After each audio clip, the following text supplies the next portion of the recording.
Good morning, good afternoon, and good evening, and welcome to the RightScale and 451 Research webinar, Cloud Do's and Don'ts, sponsored by Windows Azure. Today we're going to look at what's happening in the cloud landscape, what successful cloud deployments have in common, and what you should think about as you design your own cloud strategy. But before we get started, we're going to kick things off with a couple of polls. Please watch for the questions to appear and choose the answer that best reflects your current situation. The first question is, where are you in your cloud adoption process? Perhaps you're just getting started, or you've used the cloud some. Perhaps it's more broadly within your organization, or you are experts.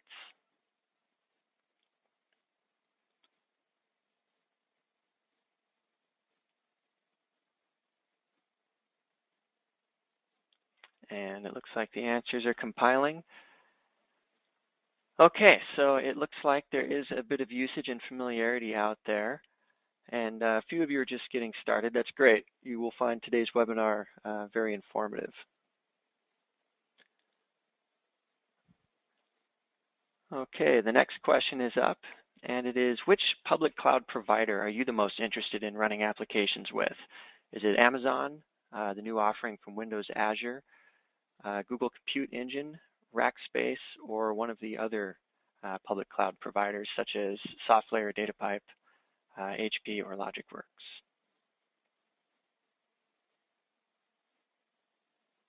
And we have some answers coming in. Okay, great. Looks like the majority are AWS, but there's definitely some interest out there in the other clouds. Well, thank you for answering those polls. We're very fortunate today to have two leaders in the cloud space for our speakers. William Fellows joins us from London, where he is the Vice President of Research and a co-founder of the 451 Group. And we have our own Josh Frazier, Senior Vice President of Business Development here at RightScale. Throughout the webinar, please use the questions window to ask any questions you may have. Greg Goodwin will be on hand to answer immediately, and we'll queue up some select questions for the Q&A at the end.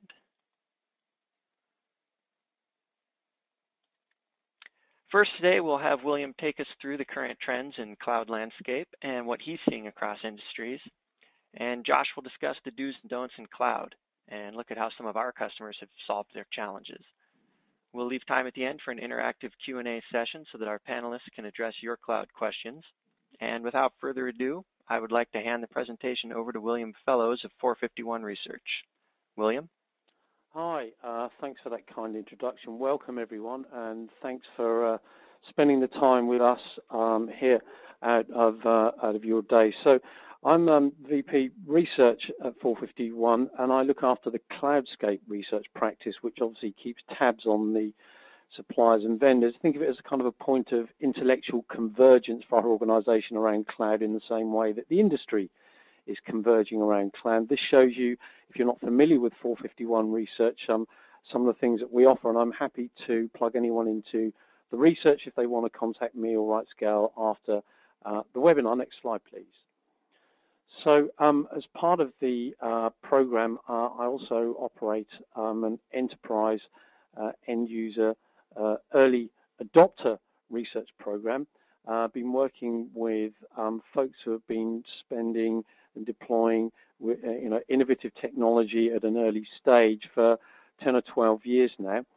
If you could move the slides forward, that would be great.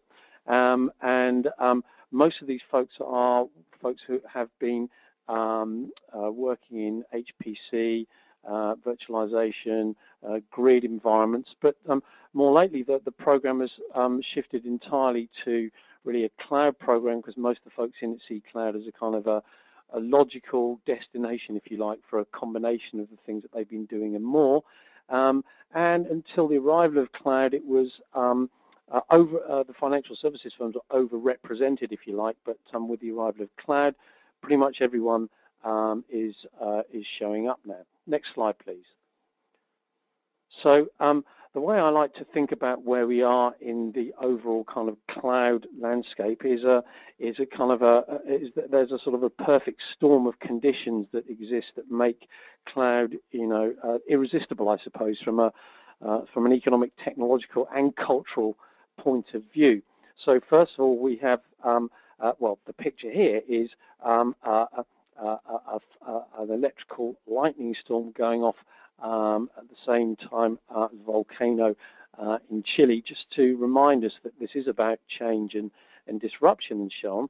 And, you know, I guess the economic uncertainty out there plays, you know, specifically into the path of cloud, doing more with less. And, you know, cloud enables users to move from CapEx to OpEx.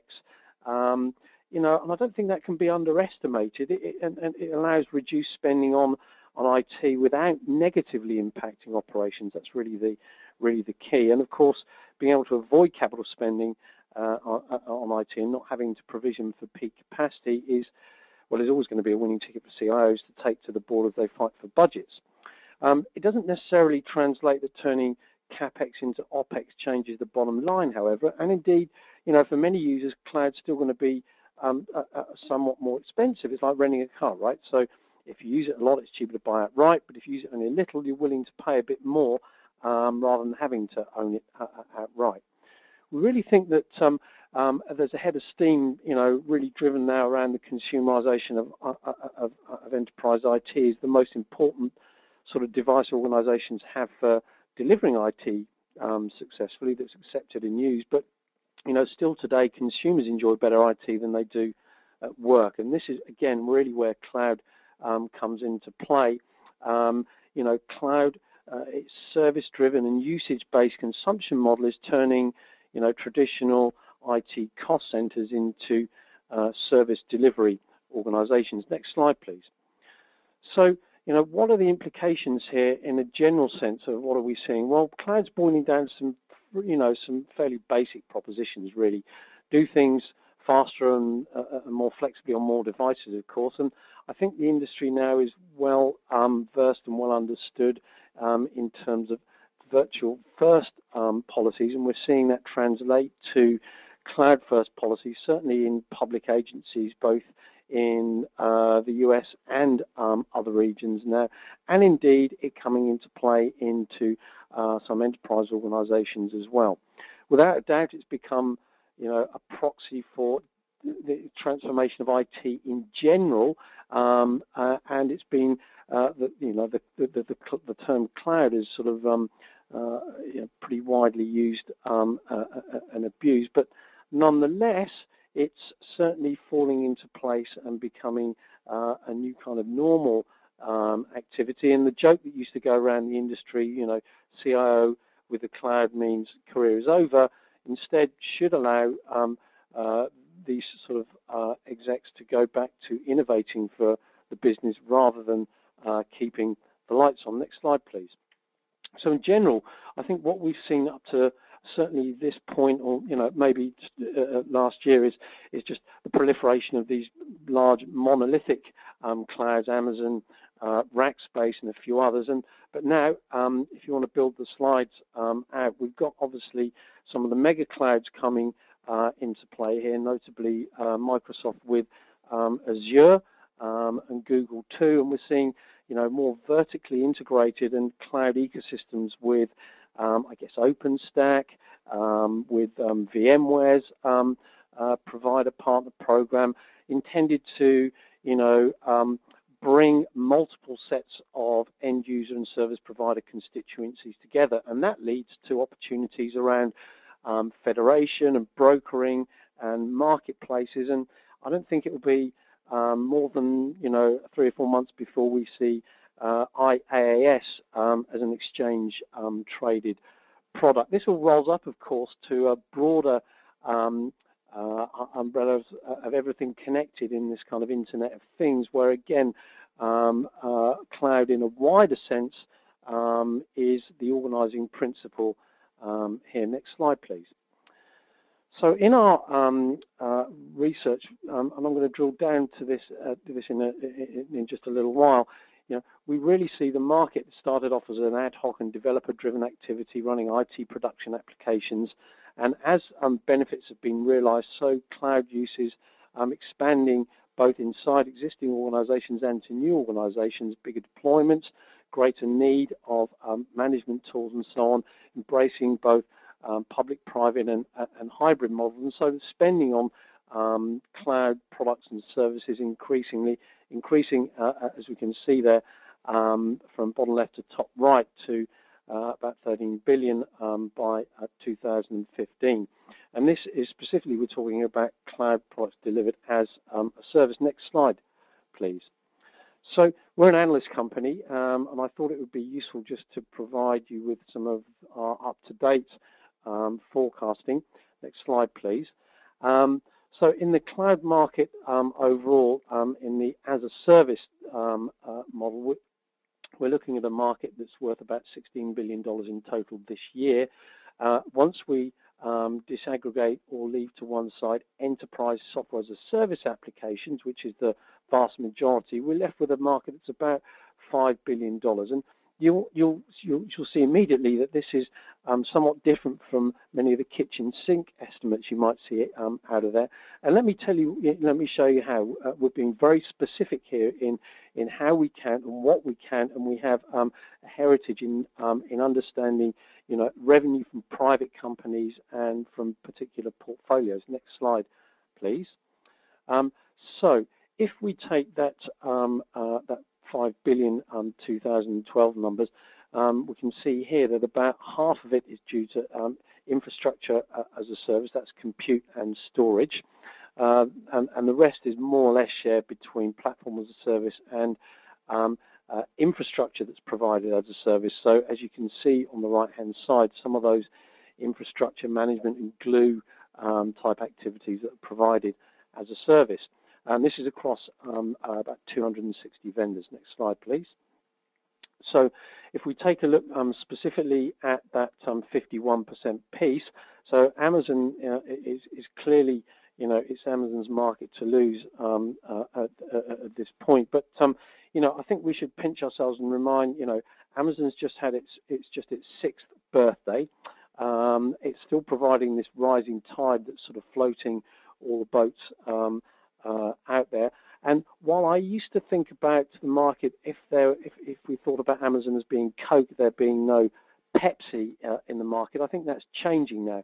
Obviously, there are Rackspace and these other firms that have been around for a while now, but like I said, with the introduction of Microsoft and Google, this really, will expand the opportunity here, because we're not talking about a zero-sum game here.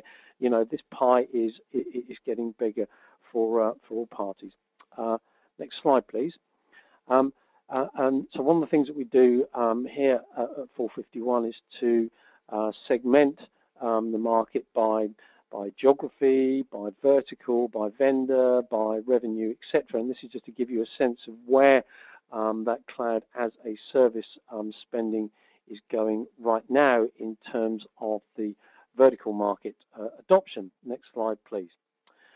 So where are we with cloud adoption right now? So we've got a number of quantitative research properties at 451, so I thought it would be instructive. Next slide, please, just to give you an overview of where we are with adoption. So in this first chart, this is a survey by our ChangeWave research property of about 1,200 folks for whom IT is not their day jobs, but these are folks who are involved in procurement decisions. And you'll notice there that the uptick in the use of cloud has been quite steady over a couple of years, up to about 30%. Now, next slide, please. If we take a look now at a survey of our Info Pro commentator network pool, this is folks for whom enterprise IT is their day job. We can see that the actual number of workloads that are running on third-party hosted clouds remains pretty small. So even though 30% of folks might be using cloud in some way, shape or form, the actual, the amount of workloads and apps going up on there is still relatively small. And of that 10% that are hosted elsewhere, public cloud is, again, a smaller proportion of that at this point. So really just trying to point out and call out the fact that cloud is clearly punching above, its weight. It's very outsized at the moment. Next slide, please. but nevertheless, when we drill down further into the go forward intent of these folks, the majority of these folks are in some kind of planning phase in terms of moving or testing cloud. As many of you folks on this webinar are, according to your responses to the questions at the beginning. So I think that's an important sanity and reality check that, it's what you're doing is very much in keeping what we're seeing across the market in general. Next slide, please.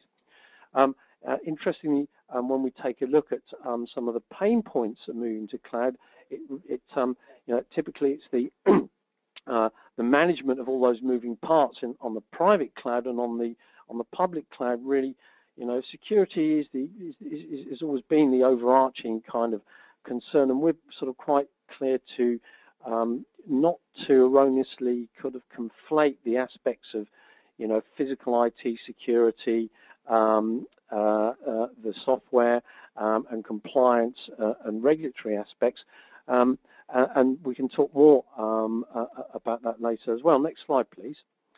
So what I thought what would it be interesting today to look at in terms of do's and don'ts is, there's a lot of talk about using multiple cloud or hybrid cloud or cloud bursting. And a lot of our inbound client inquiries now are precisely in this area. So I thought it'd be useful just to understand, at a very basic level, what these various options and configurations look like, because there's an awful lot of language out there being used to describe this at this point. Next slide, please. So I think the first up is fairly self-explanatory here. A company has some local servers in their own facility, manages them. Next slide, please. Then they have some servers in a colo, and again, they provide the management for that. Next slide, please. So there we have co-location, and if we move to the next slide, we then introduce the managed hosting provider, where someone provision manages the and servers has it managed for them. And in the fourth scenario, we then introduce the concept of the sort of cloud aspect here, where a user has some facilities that are his own, or some are in the cloud. Next slide, please. And so this is where obviously then a company can choose to use resources in a hosted public cloud. Typically, the cloud owner in a multi-tenant situation has ultimate control over the resources, even if the company itself can manage and create and so on local instances. Next slide, please. So in the next example, the company takes control of the management of all of those aspects in a privately hosted or dedicated cloud environment that could be linked to their own resources. And in the final example, next slide, please. I guess the vision here is that some company can create a multi or hybrid cloud world which combine any of these kind of scenarios, and more importantly, can move jobs into these environments where it's most appropriate. Next slide, please.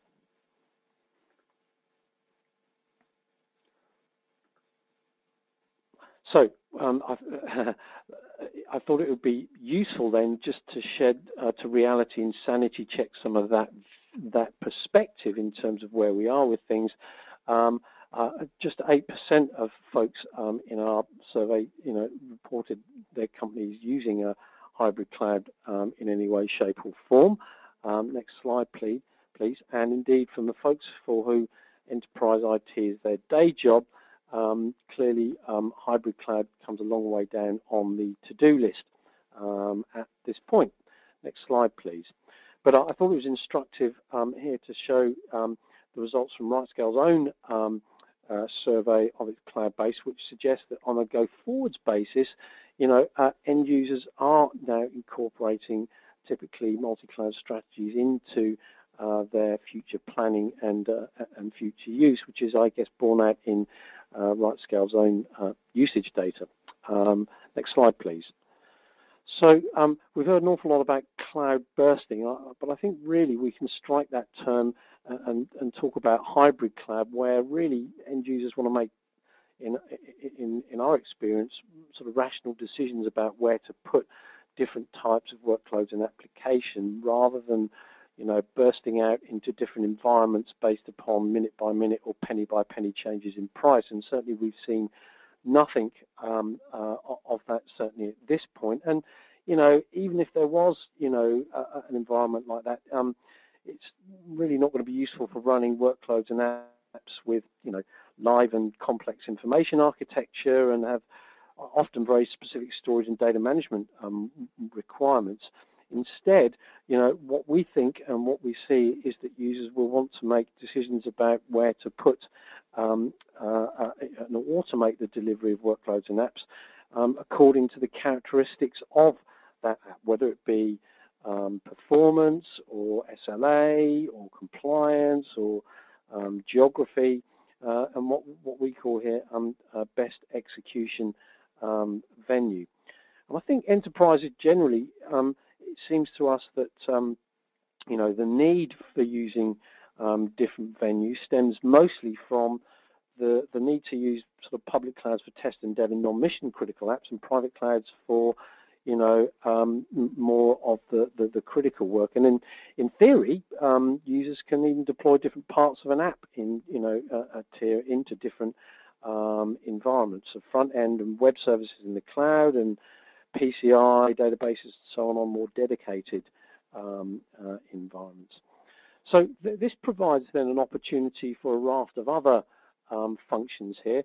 Cloud services brokering, and we've now got a couple of dozen companies providing aggregation and federation of services for end users, because still typically most users only have access to one or two clouds, and if they're going to have the opportunity to use many more, then there are going to be third parties that bring this operation to them.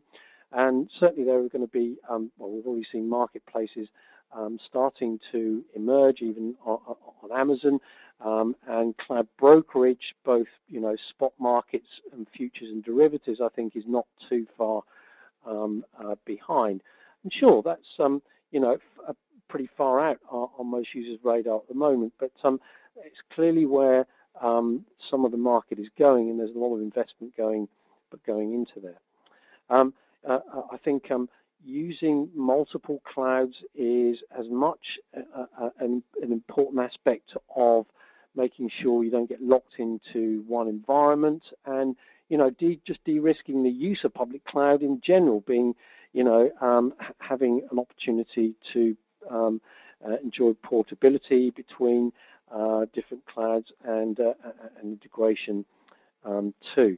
I don't think we've got time really to drill down into too many of the inhibitors, but I would argue that the thing that's holding most customers back continues to be fear over security and lack of some of the critical technology, and the latter being mostly on the networking and storage side, although I guess a lack of bare metal clouds is also a barrier, because not all apps are virtualized. But on the networking side, it seems to us that really still the need for a sort of a single secure network that flows from inside the enterprise and back, with everything on there looking like it's still part of the enterprise, is still something that's very much missing. And I think that shoe really has yet to drop, even though some of the service providers and operators are starting to offer some of that kind of capability. And as far as storage is concerned, well, if you're IP and not latency sensitive,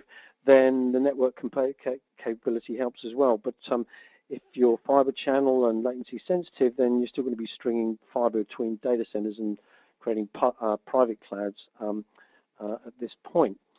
So I think in general, vendors and end users sort of understand which way the wind is blowing, but it's sort of very early days at this point at the moment, and there's still, it's still an extreme sport in terms of doing the hybrid model and certainly the multi-cloud model at this point.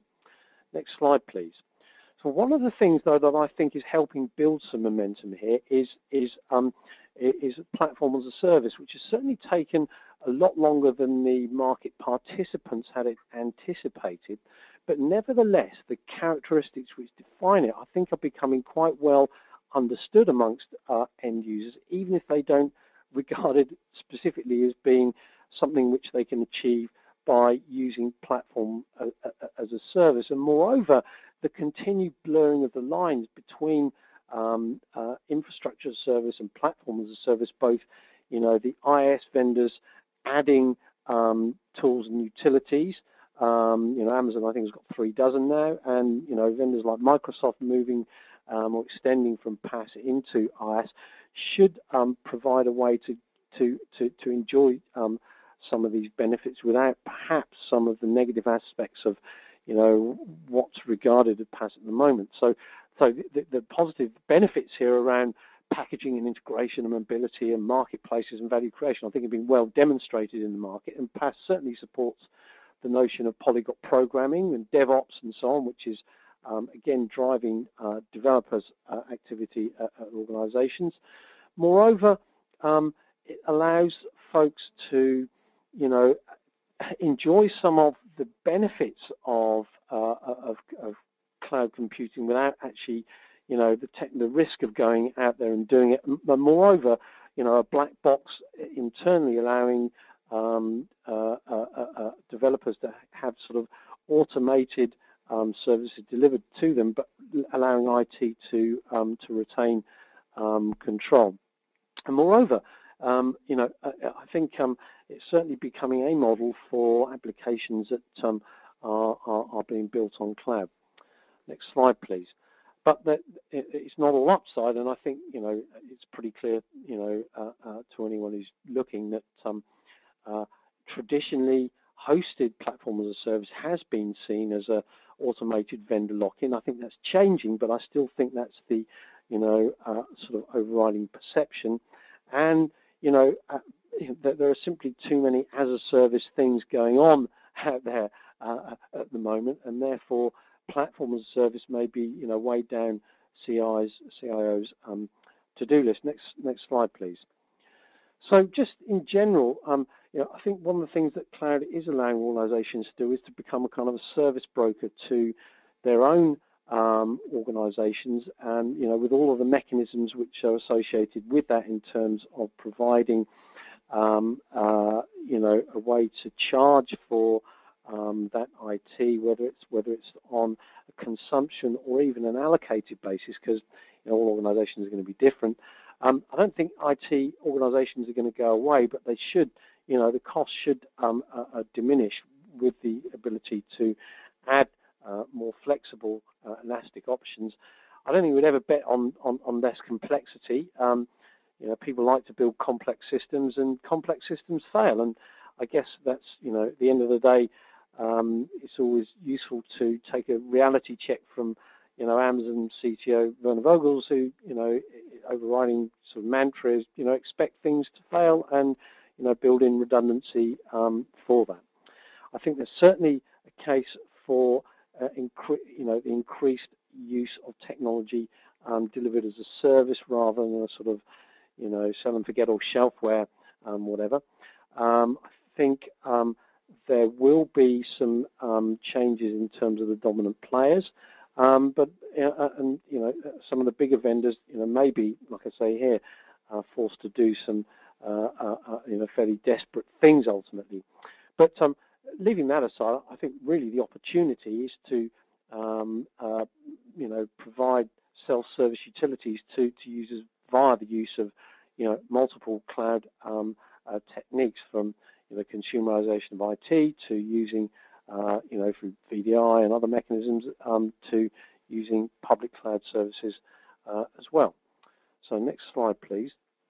And just to sort of back up, the thinking around becoming a service broker sort of internally, there are a couple of enterprises in the program which I think demonstrate this fairly well. Next slide, please. First of all, Eli Lilly, which was I guess a poster child, if you like, for the use of public cloud services initially, and there were some, well-publicized difficulties that it had, with Amazon in terms of being able to secure an enterprise contract and so on. And what I think that really demonstrated was the fact that there was, a lot of maturing and growing pains that needed to happen, both on the side of, enterprises and, their traditional procurement organizations and general counsel and so on, versus the what you see is what you get cloud kind of world out there, which is very different to the ones that they've been used to with traditional outsourcers and systems integration companies. But we can see here that Lilly's been trying out a range of different ways to use cloud to support some of its activities, and indeed is using RightScale as one of the devices in the mix here. Next slide, please. Where Lilly has been, an ad hoc sort of developer use has percolated up and got has become almost a first-class citizen, if you like. The use of cloud at the Trade and Media Group has been more like a guerrilla activity, where a particular group has been using cloud to circumvent internal provisioning timescales, to be able to spin up and spin down quickly.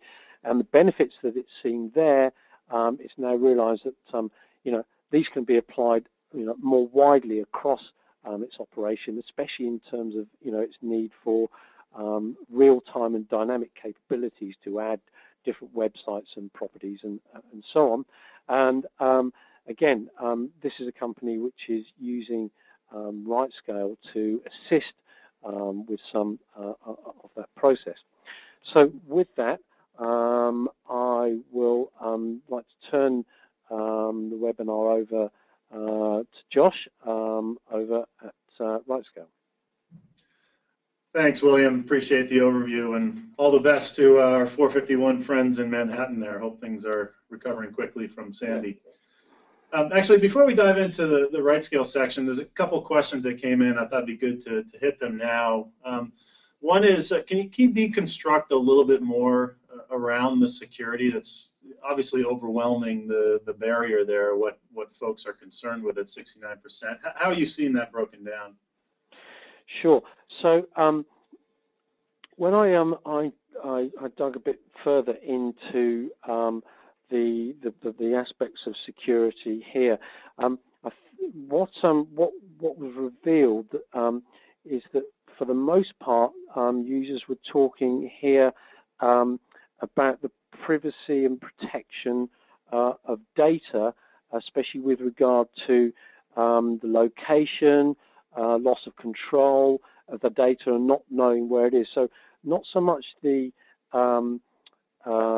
security of physical IT assets, but data protection with regard to governance and those aspects. So there is a sense in which the opportunity is to provide better transparency in terms of allowing users more control over where data resides and what happens to it, and so on. But I think in general it's that that kind of letting go, which is really the key here. But I think in the overall scheme of things, folks understand that there isn't a silver bullet for this. And one of the things that we've been recommending, which is not rocket science, is simply that most organizations have some practices and policies in place for dealing with third-party suppliers to them, whether that's IT or anything else, is to take some of the things that they do already and apply them to their cloud service suppliers as well. I appreciate that. That kind of goes hand in hand with the number two most cited there, the perception and internal resistance. So I'm curious on that one. Do you find that to be more of an education game, or is it a fundamental opposition between line of business demands and what corporate IT is able to deliver? Okay, so so there's at a very basic level, there's a threat to job security, I suppose. But I think what we're talking more about here is the cultural and organisational change that's required to make any of this happen. Power, trust, control, ownership, money. When all that comes into the equation, it gets quite complicated, and that's not the technology aspect. So I think that's the thing really that we should foreground here is really that as far as we're concerned, the obstacles, barriers, and inhibitors collectively are probably less of an inhibitor than the change required at an organization, because once you start using cloud, it brings in a kind of a baked-in process change which isn't going to go away. And yet, there's still a sense in which, let's think about, even if the CIO has a way, for example, to invoice and charge a line of business for resources that could be consumed, for the most part, in many big organizations, those lines of business simply aren't geared up yet to be able to use IT service in that consumption model. There's still very much an allocated or budgeted mindset, and most of these organizations are still dealing with the reality of trying to implement virtualization and so on, on a very traditional CPU license model rather than as a service in any case. So there is a sense in which it's an education piece, and really the object there, really needs to be a battle for kind of hearts and minds inside organizations as much as anything else. Great, appreciate the clarification. So that's actually a great segue into some of what we're seeing around the do's and don'ts and how customers are thinking about this. I think just to reiterate a key point that you've been alluding to, this really is not about a purchase decision. It is about a shift in strategy. I mean, this is an IT strategy decision that we're seeing companies make. And at least we here at RightScale, we see a couple common themes that are ringing true of customers of all shapes and sizes that we wanted to share with you today. The first is a clear new set of imperatives that IT organizations are faced with having to think about and having to deliver for their end customers. We're going to talk about what those are in a second.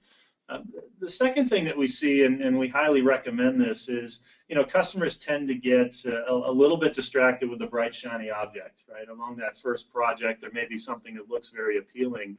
But the reality is the world continues to shift underneath us, and the landscape of change is going continuously at an extraordinary pace. So, we encourage customers not to limit their thinking just to one cloud or just to one particular service that may be applicable right now, because things are changing very, very fast. You've noted some of the key stats there in the earlier slides. And then last is kind of an obvious thing, but it's worth repeating, which is, most companies that we see are not focused on differentiating themselves through IT. It becomes a little bit of a giving up your baby and letting go process, but the reality is there are now companies dedicated at this at a scale that is tough to compete with. That's the bad sign. The bad news, rather. The good news is it allows customers of these services to focus on what they do best, which is innovation around their applications and really where they can drive differentiation. So we really encourage customers to keep that in mind when they're starting their first project, because it is a really, really important tenet that will allow you to maximize what this is all about. Just backing up real quick, just a very, very brief introduction around RightScale for those of you that are not familiar. RightScale is a cloud management system. We've been at this for quite some time, really since the beginning. We first launched RightScale a month after Amazon launched their EC2 service in September of 2006. So lots of servers, lots of customers at web scale, if you will. So we have multiple deployments in the 5-figure range. So we've kind of gotten a lot of the ins and outs and the pros and cons of what it takes to manage successful workloads on the cloud. We focus both on private and public resource pools, and most notably, one of our recent entrants, who's currently still in beta, is the Windows Azure Infrastructure as a Service Cloud. So that'll be going GA early next year, so look for that very, very soon. For those that are interested in trying it out prior to January, just reach out to us and we're happy to get you involved with the beta program. Similar to 451 and their analysis of the market, we are dealing with customers of all shapes and sizes across a whole host of verticals.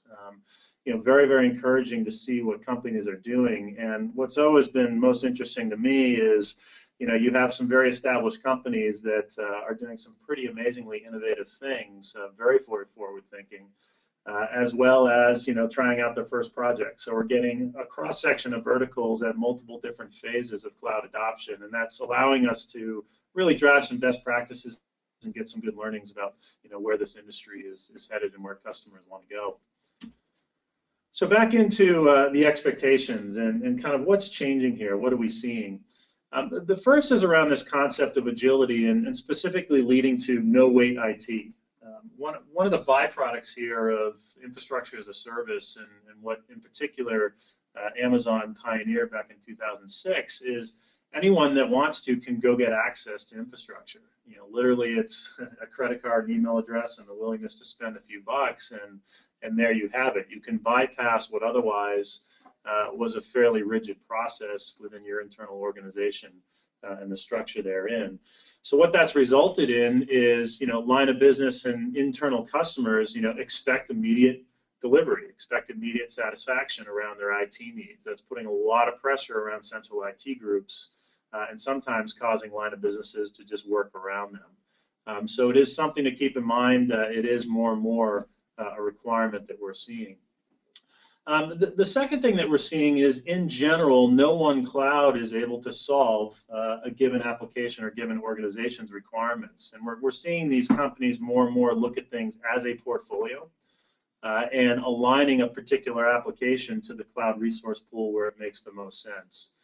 So we dub this workload liberation, and it's actually one of the very key benefits about multi and hybrid cloud is that you now have the opportunity to almost look at things in the exact opposite manner from where they were approached before, which is you had 10 to 15% of your applications in your portfolio were truly mission critical, and your infrastructure strategy and architecture was designed around those 10 to 15%, and the balance had to sort of follow suit.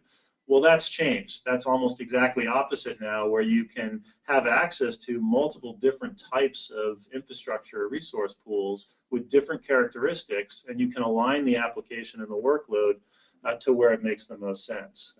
This may be very black and white things like location, so geographic location for data residency requirements. It may be performance attributes. It may be price. There's a whole host of things that drive that, but the flexibility is now there.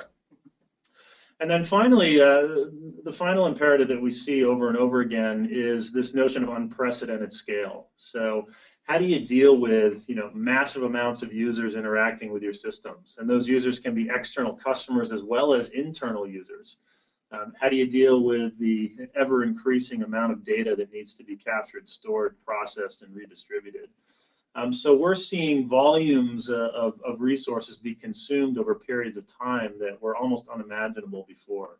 That, too, is putting a lot of pressure on IT departments to move to the delivery of these types of services to more curators of these types of services and direct these workloads to the appropriate cloud. So those are the three main shifting imperatives that we see over and over again. I wanted to give you a few real examples. William mentioned two earlier, Trade Media and Eli Lilly. I want to give you a few others that are capturing each of these themes. So around the no-wait IT, well, there's many business drivers behind this, but we'll stick with the obvious one, which is time to market. So IT is no longer that procurement and provisioning and configuration hurdle that it once was in the past. I mean, you literally are talking about turnaround times that can be measured in hours in some cases. Quest is another one in the healthcare space. So if you've ever had your blood drawn, odds are it went through a Quest lab for the analysis. So what they're doing around this no-wait IT concept is they had requirements to allow multiple internal parties that were consumers of these resources to access them in a self-service way. So they wanted an environment that had pre-configured frameworks, pre-configured software builds that an end user internally could access at his or her discretion, but do so in a controlled manner in terms of what they were able to run and where they were able to run it. So not dissimilar to what you heard about with Eli Lilly earlier. And the result is they've been able to dramatically cut down the turnaround time when it comes to provisioning and configuration to deliver to their internal customers. In the case of Eli Lilly, they had quoted stats that ranged from 36,000 minutes down to 30 was the amount of time, average time they were able to shave off of each turnaround when a request for infrastructure came in. So very, very powerful impact on business in general when you can look at IT this way. Next, around workload liberation, just to give you an example there. This, as I mentioned earlier, is this notion of being able to align an application or a workload to the most appropriate cloud resource pool based on its specific set of requirements, whether those are performance, features, compliance, data residency, things of that nature. An example there that we wanted to share is what we do with IHG, so hotel groups, so Intercontinental Hotels. Most of us have probably stayed in one of their properties. They do a variety of things in the cloud on RightScale, one of which is their reservation system for China, for their properties in China. Is actually on the cloud managed by RightScale. And some of the needs around that, as you might imagine, is performance, latency, and the closer you can get those workloads to where the end users are accessing them, and predominantly they're accessing them out of APAC, the better. So they had geographic requirements that led to using this kind of workload liberation concept within RightScale. Another requirement they had is they do online training for the reservation agents using the RightScale platform in the cloud. So they have massive, massive needs for a short period of time when they're spinning up these video training modules for a week session or a 2-week session. So there too, the ability to access these resources in a cost-effective manner when they need them and get rid of them when they don't is very, very powerful for IHG. And then lastly, this new imperative is around managing at scale. And I think we've all become very familiar with this as consumers, but the amount of information that's being collected and analyzed and redistributed continues to increase exponentially year after year.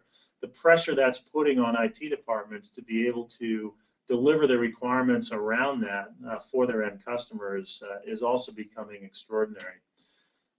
One customer of ours that's approaching the IT at scale problem with our platform is Sony Music. Sony Music serves hundreds and hundreds of end customers. In their cases, it's individual artists, and these artists have websites and stores. And what Sony has to be able to do is to have rapid provisioning and configuration of these new artist sites, number one.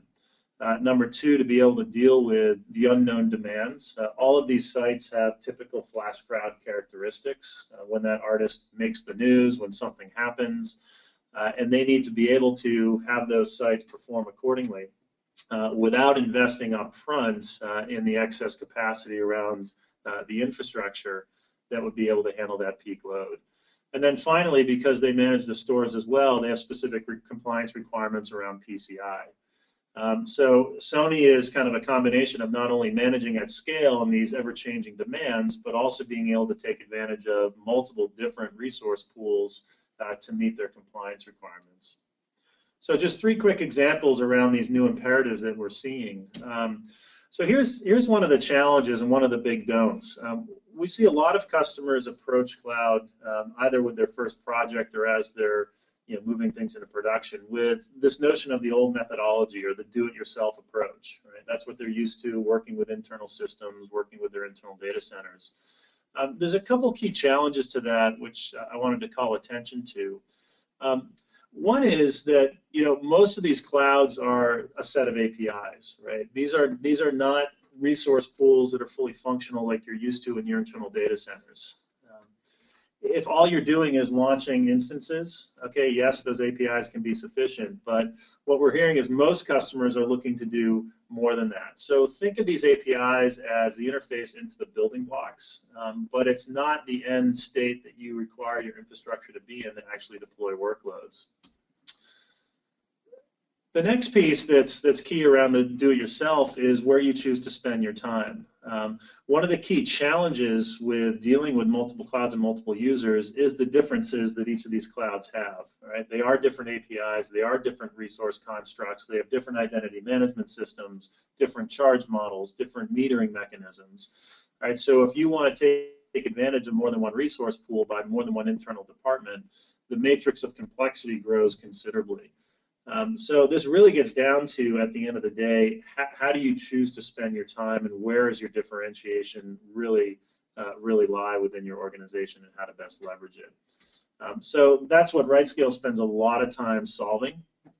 We help customers use our platform to access multiple different clouds, multiple different providers, and multiple different cloud endpoints in a consistent fashion, so they can focus on what's core to their business and not on the clouds themselves.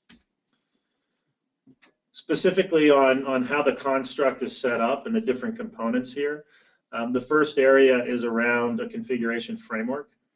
So essentially a variety of pre-built assets that serve as the foundation for the workloads that you want to run, whether that's in Apache or a LAMP configuration, whether that's a MySQL database manager cluster with failover procedures and backup and restore, or a variety of other common configurations. Those are pre-built in what we call server templates that are set to work on the multiple clouds that we support. The second area that customers take advantage of is the automation engine. The platform itself is built as a rules-based platform, and it's reacting to environment variables that you control and that you set limits on. So those can be measuring load or requests or utilization. And based on what the user will set or tune within the platform, RightScale will take automated actions on your behalf. The third is around governance. And this is the stuff that we all are very familiar with from dealing with internal data centers, but now applied to essentially this open set of resources that's available to anyone in your organization. And this creates a real interesting set of challenges that almost seem incredibly fundamental, but when you get into how you solve them, it becomes very, very complex. So things like, how much am I spending? How much am I spending right now? Who has access to what? How much am I likely to spend in the next 2 months? All these kind of very reasonable questions become very difficult to answer when you're dealing with different types of resource pools from different providers that are subject to different metering mechanisms, different access rights, so on and so forth. So we help streamline and do a one-to-many as far as our approach there as well. And lastly is the marketplace. And William mentioned one of his earlier slides, one of the kind of early adopters, the leader of the trends is the ISV community, and we certainly agree. So this is where you can access pre-built assets by the experts, by the actual commercial entities behind these technologies that are made available both from a configuration standpoint, but also from a business model standpoint to work on these new cloud resource pools. So those are the 4 pillars that we offer. And lastly, I wanted to end with kind of where we see all this being mostly leveraged within the organization. And there's 2 different categories of leverage that we see kind of customers now getting with everything that you've heard from the data that William shared and then some of the examples that I've been talking about here.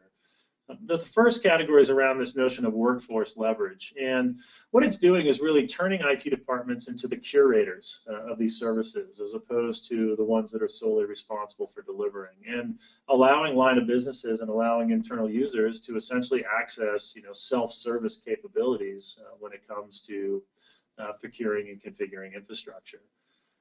The second key thing that we see as far as leverage is the overhead it takes to manage these resources. We see sysadmin to servers under management ratios that range in the 1 to 2, 1 to 3, even 1 to 4,000 plus ratios. So just really extraordinary when you compare to traditional data center environments. So a tremendous amount of operational leverage can be garnered by using this approach. And then lastly, we see this notion of standardization. This actually ties back into the main concern that William talked about earlier around security.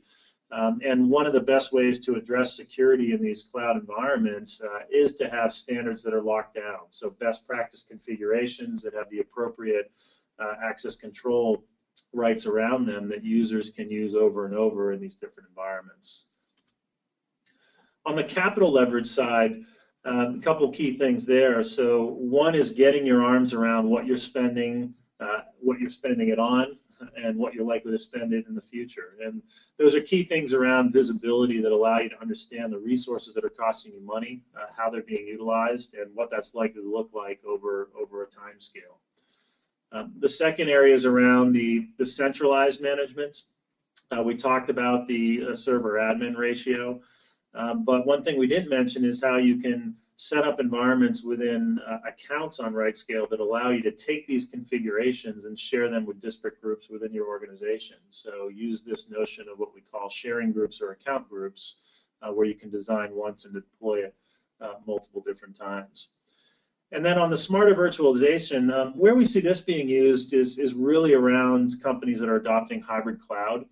And what we hear from those companies that are at kind of the very end of the adoption curve, or the most progressive, is that no one cloud is able to meet our needs, and we've seen the right answer be a combination of public and private. But the private cloud is purpose-built around a specific workload, and then what they spend a lot of time doing is tuning the allocation of that workload between public and private to best maximize their price-to-value ratios. So it's where we see companies ending up. Very few are kind of in production at that phase, but we certainly see that as very, very strong trends. And lastly, one thing that's driving that trend, and this hopefully is self-explanatory, but is this notion of more and more choice and more providers entering the market with some very compelling offerings to bring to bear. So just wanted to again thank our sponsors, the Windows Azure Infrastructure as a Service team, and remind everyone that the beta is available today. Just reach out to us. We'd be happy to get you access, and then GA is scheduled for January. But with additional choice comes not only additional features and service, but additional locations, different endpoints around the world, different ways to achieve the level of compliance and performance that customers want, and ultimately, driving adoption across the board. So again, this is not a zero-sum game, and key advances in the marketplace from providers like Microsoft are critical milestones for all of us as we see more and more of these workloads shift over. So with that, we wanted to open it back up to questions. We have a few more minutes here, and any questions that we're not able to get to in advance, please just email them in. We'd be happy to address them after the webinar. So William, maybe I'll start off here. One question that came back from one of your slides here, I'll bring up that slide, is, huge bump in 2012, compared to the prior 2 years. What's your take on that? Is this a natural maturation that's happened now at this point, or is there some other compelling event that's leading to that? So that's a good question. I can't point to, I don't think, any watershed event, except that collectively cloud has put its head above the parapet. It's come into view, shall we say, as a bona fide part of modern IT strategies, like you referred to earlier on. I think certainly last year or even earlier this year, the entrance of IBM, HP, and Dell, and certainly the VCE folks has arguably brought a whole load of marketing, attention into the space, and indeed legitimized it to a certain extent for many folks, because these are already, in many cases, they're incumbent suppliers.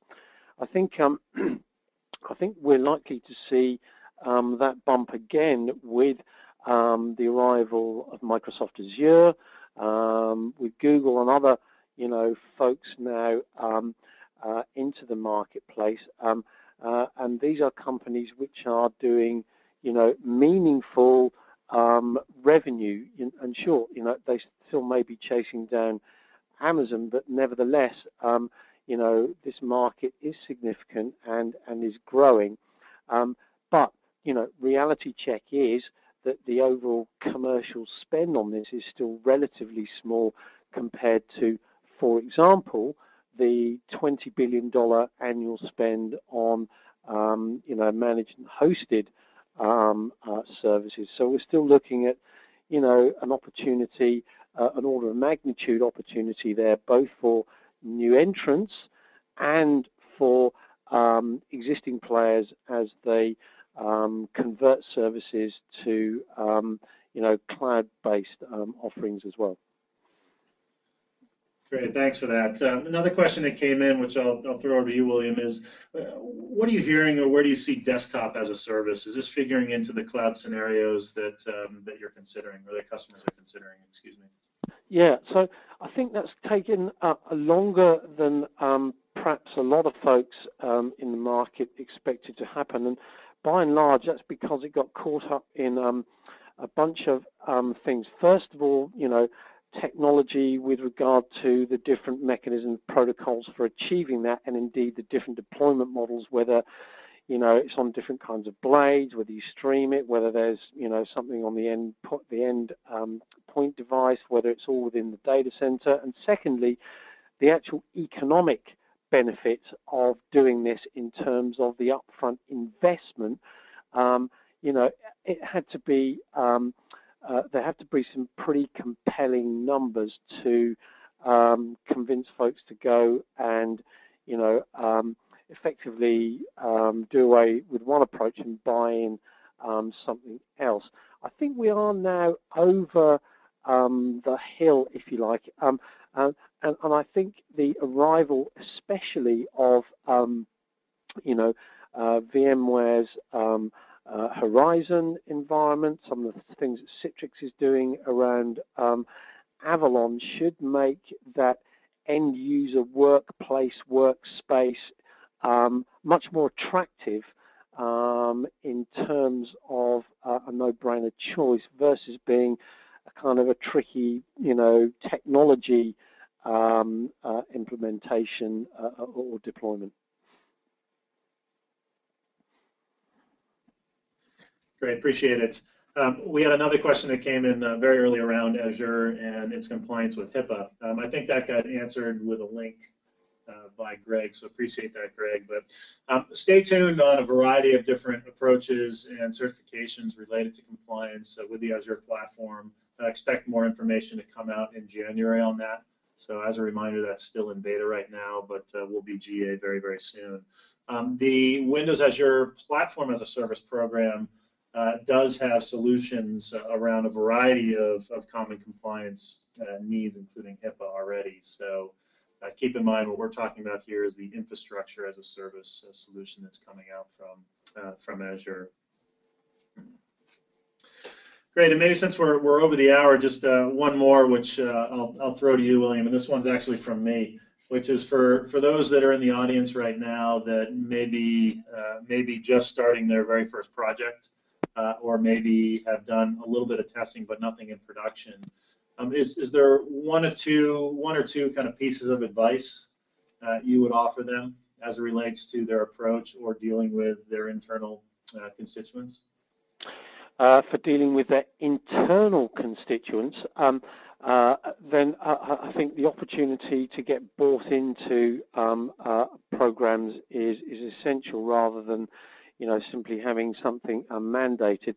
But also where, in many organizations, it turns out, as you'll know as well, Josh, that there is existing activity going on with regard to folks who are spending on their own credit cards or whatever on cloud. And I think where we've seen the greatest success is where companies have been innovative and found a way to enfranchise or legitimize that kind of activity within a new kind of set of policies and management, rather than outlawing the activity per se, have those approaches have tended to work best, especially for some of the larger organisations we've worked with. But at the end of the day, don't get stuck in the headlights.